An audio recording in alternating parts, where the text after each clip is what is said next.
Imperialis ang Pilipinas sa ganitong bangkas. Walang signifikanteng babaguhin ang K-12 sa sitwasyon ng bansa. Bangkos pangtingnan nito ng bansot at kaisipan ng mga Pilipino. Magiging kasama sa dayuhang inibes. Nalinangin ang sariling potensyal ng Pilipinas. Katangian ng pagiging makadayuhan ng K-12 ang pagbabasura sa pagiging makabayan ng mga Pilipino. Tulad nito ang mga ginawa ng mga Amerikano na sakupin nila ang bansa at ang kini ng pagiging makabayan ng mga Pilipino sa pagbabawal ng mga makabayan ng mga makabagong bumubuo tulad ng Watawat at mismo ng Pilipinas. Mawawalan din ng estudyante ang guro ng kolehiyo dahil kapag nakagraduate na ng K-12 o grade 11 at 12, napapagod na silang mag-aral pa ng 4 na taon at naghahanap na kaagad ng trabaho kaya hindi na makakapasok sa kolehiyo. Isa na rin ang kahirapan at tapos sa pera. Kaya hindi na sila papasok at nagmamadali na silang makapagtrabaho para matulungan ang kanilang mga magulang sa kahirapan. Yun ang aming pagtanaw tungkol sa K-12 at kami ay naniniwalang hindi dapat ipagpatuloy ang K-12.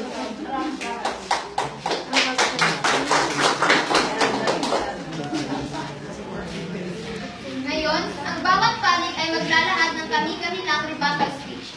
Simulan natin sa proposisyon. May 2 minuto po kayo. Ang karagdagang taon sa high school ay hindi karagdagang gastusin kung hindi ito ay isang investment ng mga magulang kasi pagkatapos ng 2 taon sa senior high school ay pwedeng makapagtrabaho agad ang kanilang mga anak dahil mas gustong kulang na ito at may kakayahan na dahil sa programang ito. Ang gobyerno ay hindi nakatunayan sa kasalukuyan ng pagpapatay sa mga gusali para sa grade 11 kasama na ang libreng mga kagamitan gagamitin. Mayroong na rin mga guro na sinasanay para magturo. At higit sa lahat, ang kahulugan ng mga aklat sa silid-aralan at guro sa kasalukuyan ay unti-unting solusyonan.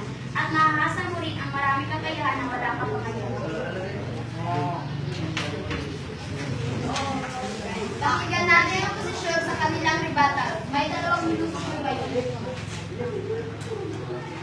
Magandang umaga din ng Flores at magandang umaga din ng Kawas. Bakit sa aking opinion, hindi dapat ipapatupad ang implementasyon ng K-12 kasi napapagod na ang estudyante kasi madadagdagan pa ng 2 taon ng pag-aaral ng estudyante at ito rin ay magastos sa pamilya, lalong-lalo na sa mga mahihirap. Wala silang pambayan sa matrikula, mga proyekto at iba pa. At ito rin ang dahilan na magtrabaho na lang sila sa mababang posisyon, kagaya ng labor, magsasaka at kasambahay.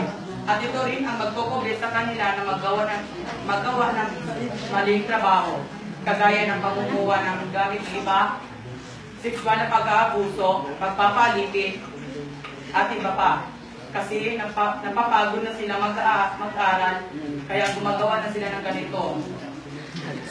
Lalong-lalo na sa Maynila, kasi doon, wala kang trabaho matiwasay. Kasi wala kang pinag-aralan at yun po ang masasabi ko.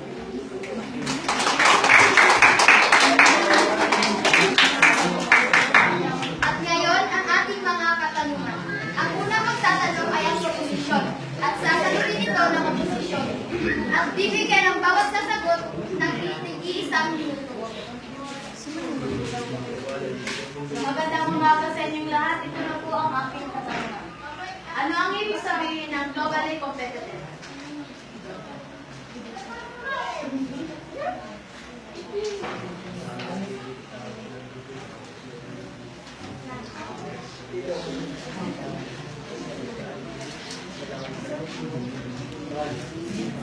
Posisyon.